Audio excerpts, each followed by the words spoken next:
ঘরের মধ্যে যেন হালুয়া অবশ্যই হয়, রুটি হালুয়া ছাড়া যেন কালকে শবে বরাত পালন না হয়। আমরা বাচ্চাদের মধ্যে শবে বরাত, আগে আমাদের বাপদাদারা কি করতো, বাজি আনতো না, বাজি। আমরা ৬-৭ বছর যে পোলায় শবে বরাত বুঝবে, আমার ভিতরে শবে বরাত ঢুকাইলো কে, বাজি আর আমার মার হালুয়া। আমরা, আমার নবী যে মানুষগুলাকে শবে বরাতে মাফ করবে না আল্লাহ বলেছেন, আল্লাহ মাফ করবে না, সেই মানুষগুলার লিস্টে আমাদের নাম আছে কিনা আমরা তো সেটা দেখব, আমাদের সংশোধন দেখব, শবে বরাত আমি কেমনে পালন করব সেটা দেখব। শবে বরাত যে নাই বলতেছে তাকে নাইতে রাখেন, তার দিকে দৃষ্টি দিয়েন না, সময় লস, সময় লস। আসেন আমরা নিচ থেকে শুরু করি। শবে বরাত পালন কেমনে করবেন? সম্মানিত উপস্থিতি, ঠিক আগে আমাদের বাপদাদারা যেভাবে করতো সেভাবে করবেন। আমি একটা পয়েন্ট এখানে বলতেছি, এই জন্য এই সাবজেক্টটা বেছে নিয়েছি। যদি হালুয়া না করে থাকেন, হালুয়ার বাজার নাও হয়, ফজরে উঠে হালুয়ার বাজার করবেন। মা বোনরাও শুনতেছে, ঘরের মধ্যে যেন হালুয়া অবশ্যই হয়, রুটি হালুয়া ছাড়া যেন কালকে শবে বরাত পালন না হয়। রুটি হালুয়া করবেন, সামর্থ্য অনুযায়ী খাওয়া দাওয়া রেডি করবেন। গরিব আত্মীয় স্বজনের মাঝে আমরা যেভাবে দেই সেভাবে দেবেন। আগের ফ্লেভার। গোসল করবেন না, অমুক গোসল করতে নিষেধ না, অমুক সমুক বাদ দেন, গোসল করবেন। তওবার নামাজের মাধ্যমে শবে বরাতের যাত্রা শুরু করবেন। এক তওবা ওযু দিয়ে করব, আর এক তওবা তওবার নামাজ পড়ে করব। সূত্র শুরু করব পানির তওবা আর নামাজের তওবা দিয়ে। গোসল করবেন, তার আগে ঘর দুয়ার সুন্দর করবেন, বাচ্চারা যেন বুঝতে পারে আজকে শবে বরাত। যদি ঘরের মধ্যে লাইট টাইট থাকে লাইট লাগাবেন, যদি লিখে রাখতে হয় তাহলে লিখবেন আজ পবিত্র শবে বরাত। সময়ের নার বুঝেন, ডিমান্ড বুঝেন। ইংল্যান্ড আমেরিকার মধ্যে তারা কি ধর্মকর্ম কিছু বুঝে? কিচ্ছু বুঝে না। কিন্তু ডিসেম্বর মাস আসলে পুরা মাস ব্যাপী তারা স্কুলের মধ্যে ছেলেদেরকে ঈসা আলাইহিস সালাম, মরিয়ম আলাইহিস সালাম পুরা কাহিনীগুলা পড়ায়। প্রত্যেক বাচ্চাকে জিজ্ঞেস করেন, সব নামগুলা বলবে কাহিনী সহ। আমাদের ছেলেদেরকে জিজ্ঞেস করেন, পাক পঞ্জাতন বলতেও পারবে না। আপনারা বুঝতে পেরেছেন? সময়ের স্ট্র্যাটেজি থাকে, জামানার কিছু ডিমান্ড থাকে। আমার কাজ হচ্ছে সেই ডিমান্ড ফুলফিল করা।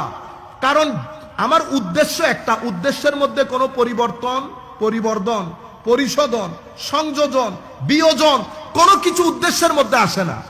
সেই উদ্দেশ্য অ্যাচিভ করার জন্য আপনার যে মেথোডোলজি, মানহাজ, এটার মধ্যে পরিবর্তন আসে, পরিবর্ধন আসে, পরিশোধন আসে, সংযোজন হয়, বিয়োজন হয়। কিসের মধ্যে? মেথোডোলজির মধ্যে, মেথডসের মধ্যে। রয়ে গেল উদ্দেশ্য। উদ্দেশ্য তো একটা। উদ্দেশ্য কি? শবে বরাতে আল্লাহর দরবারে তওবা করে নিজেকে পরিষ্কার করে মাহে রমজানের জন্য তৈরি করা। আমার উদ্দেশ্য তো এটা। বাকি জিনিস দেখিয়েন না। কেন?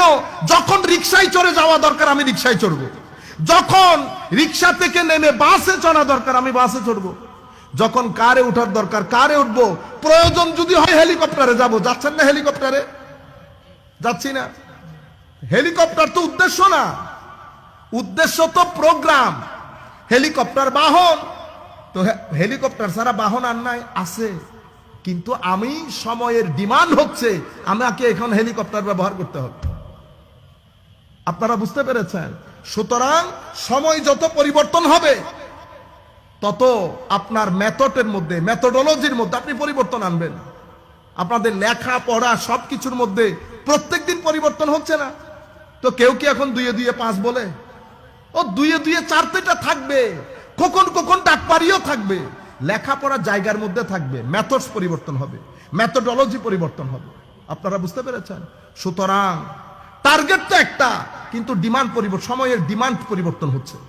আমরা বাচ্চাদের মধ্যে শবে বরাত, আগে আমাদের বাপদাদারা কি করতো, বাজি আনতো না, বাজি। আমরা 6-7 বছর যে পোলায় শবে বরাত বুঝবে, আমার ভিতরে শবে বরাত ঢুকাইলো কে, বাজি আর আমার মার হালুয়া, পোলাও ভাত। এখান থেকে আইসা আপনি যদি বলেন আমার ভাই এ পোলাও নাই, পোলাও নাই, তো পেঁয়াজু আর সোনাবুট আছে, পেঁয়াজু আর বেগুনি খান যে চনাবুট পেঁয়াজু বেগুনি, এটা ছাড়া আমাদের ইফতারি হয়? তো চনাবুট পেঁয়াজু কি শরীয়তের দলিল? এটা কি আমার নবী এভাবে ইফতার করতো? এটা আছে, এটাও বাদ দিলাম। আপনার ছেলে মেয়ের বিয়ে করতেছেন, পোলাও রোজ ছাড়া আপনি কি সেখানে শুটকির বেগুন দিবেন? না, আমরা এগুলা করি না, আমাদের বাসার মধ্যে আমরা শুটকির বেগুন খাই, বিয়েটাও শুটকির বেগুন। এটা করবে কিনা? Common sense. তো পাবনায় পাঠাই দিতে হবে আপনাকে। আপনি বুঝতে পারেন নাই, দেশের কালচার থাকে, ট্রেডিশন থাকে। আমি জায়েজ না জায়েজের মধ্যে যাচ্ছি না, আপনি আমাকে শরীয়ত বুঝাইতে আসিয়েন না, শরীয়ত আপন জায়গার মধ্যে।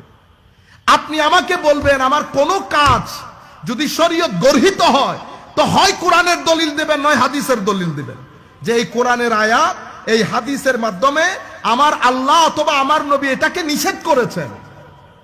নিষেধাজ্ঞা যদি আল্লাহ না দেয়, রসুল না দেয়, তো আপনি কে? আপনি কে? সুতরাং দুইটা জিনিস হওয়ার চেষ্টা করবেন না, না আল্লাহ হওয়ার চেষ্টা করবেন, না রসুল হওয়ার চেষ্টা করবেন। কারণ হা না করা, হা না করা এটা দুইজনের জিম্মায়। আল্লাহ হাকিকিভাবে ম্যানিফেস্টেটিভ রিপ্রেজেন্টেটিভ হিসেবে আমার নবী সাল্লাল্লাহু আলাইহি ওয়াসাল্লাম। আমি আপনাদেরকে যে জিনিসটা বোঝাতে চাচ্ছি, তাইলে শুরুটা কিভাবে করবেন? অবশ্যই হালুয়া পাকে মতো, অবশ্যই যার যার সামর্থ্য অনুযায়ী, যার যার সামর্থ্য অনুযায়ী পাশের গড়টরের মধ্যে শেয়ার করবেন। মা বোনরা শুনতেছেন, শেয়ার করবেন। একটা দুইটা মানুষ হলেও বাইরে কালকে খাওয়াবেন। এবং বাচ্চারা সবে বরাত বুঝে মতো, ও 6 বছরের বাচ্চা 7 বছরের বাচ্চা আগে সবে বরাত কেমনে বুঝতো? হালুয়া আর পরোটা আর পোলার খুশবে, সে বুঝতে পারতো যে সবে বরাত ইজ দেয়ার। এবং আমার জেঠারা তারাবাজি আনতো, আমরা তারাবাজি নিয়ে উঠানে দূর দিছি।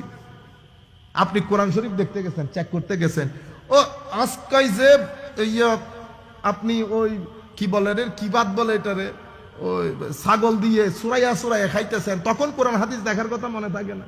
খাওয়ার সময় পুরা ছাগল একটারে বসাই দিছেন, বাসমতি চাউলের বিরিয়ানি, হ্যাঁ কাচ্চি, এটা খাওয়ার সময় আপনার মানে ছিল না শরীয়তের মধ্যে এটা জায়েজ আছে কিনা?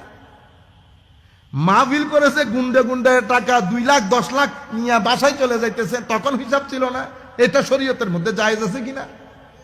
মানুষগুলোকে কেন ডিস্টার্ব করেন? শরীয়তের মধ্যে জায়েজ না জায়েজ 1300 বছরের উলামায়ে কেরামের বুঝে আসে নাই। সম্মানিত উপস্থিতি, প্রত্যেক দেশের কালচার থাকে, ট্র্যাডিশন থাকে, প্রত্যেক দেশের নিজস্ব একটা স্বকীয়তা থাকে।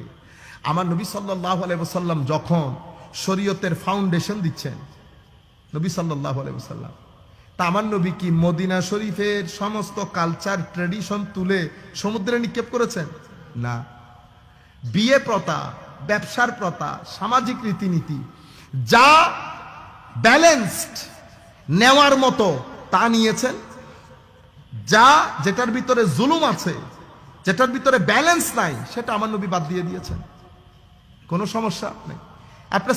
আপনি শুধু মানে এতটুকুন বুঝেন যে আমার নবী ফিলিংসকে কি গুরুত্ব দিয়েছেন। মদিনা শরীফ গিয়ে জিজ্ঞেস করতেছে, কি ব্যাপার আপনারা রোজা রাখেন কেন? মুসলমানদেরকে জিজ্ঞেস করছিল। আপনি আপনার মাইন্ডসেট আর আমার নবী যে মাইন্ডসেট দিচ্ছে সেটার সাথে একটু চিন্তা করেন তো। মদিনা শরীফের মেইন লোক হচ্ছে ইহুদিরা, তো তাদেরকে আমার নবী বলছে, কিরে এরা রোজা রাখে কেন? এরা রোজা রাখে কারণ এই দিন হযরতে মুসা আলাইহিস সালাম থেকে আল্লাহ তাদেরকে মুক্তি দিয়েছেন। আপনি মাইন্ডসেট দেখেন। আমার নবী সাল্লাল্লাহু আলাইহি ওয়াসাল্লাম বলতেছেন, আচ্ছা এই কারণে রাখেন, তাইলে তো তোমরাও রাখো আমরাও রাখি, কারণ আমার ভাই মুসা, তা আমার অধিকার বেশি তোমাদের চাইতে। কেন? এটাকে বলে সোশ্যাল ইন্টিগ্রেশন। শরীয়তের মধ্যে যদি সমস্যা না থাকে, কারণ আহলে কিতাব আমার নবী ইন্টিগ্রেট করে নিয়েছে। সোশ্যাল ইন্টিগ্রেশন কেন করলেন ইয়া রাসূলুল্লাহ? এটা ব্রিজ, এটার মাধ্যমে আমার দ্বীনের পানি আমি সেই সোসাইটির মধ্যে পৌঁছাবো। আমি আপনাকে অন বোর্ড নিলাম, এটাকে কি বলে? অন বোর্ড নেওয়া। If I do not take you on board, আমি যদি শুরু থেকে আমাকে দূরে রাখি, কারণ আমি জজবা আলা মৌলবী, বুঝতে পেরেছেন? জজবা আলা আমাদের এখানে তো একটু কোন রকম যদি আমাদের হুজুররা মাইন্ড করে ফেলবে, প্লিজ ডোন্ট মাইন্ড, আমাদের যদি কোন রকম এলমেনাহু বুঝে আসে, যা জাইদুন রাইতু জাইদান মারাতু বিজাইদি, এতটুকুন বুঝে আসে, আর আরবির মধ্যে যদি এতটুকুন আসে, আমাদের ওই যে ট্র্যাডিশনাল আরবিক সিস্টেম, আনা উরিদু আন আতাকাল্লামা বিকা আল লুগা আল আরাবিয়াতা, এরকম যদি জবাব দিয়ে পড়ে, ও অতটুকুনে আমাদের হুজুরদের গায়ে আর হাত দেওয়া যাচ্ছে না। বুঝতে পারছেন? আমার যেই ছেলেটা ঢাকা ইউনিভার্সিটিতে সুযোগ পাইছে, এখনো ভর্তি কাজ কমপ্লিট হয়নি, ধরতে পারবেন, গায়ে হাত দিতে পারবেন?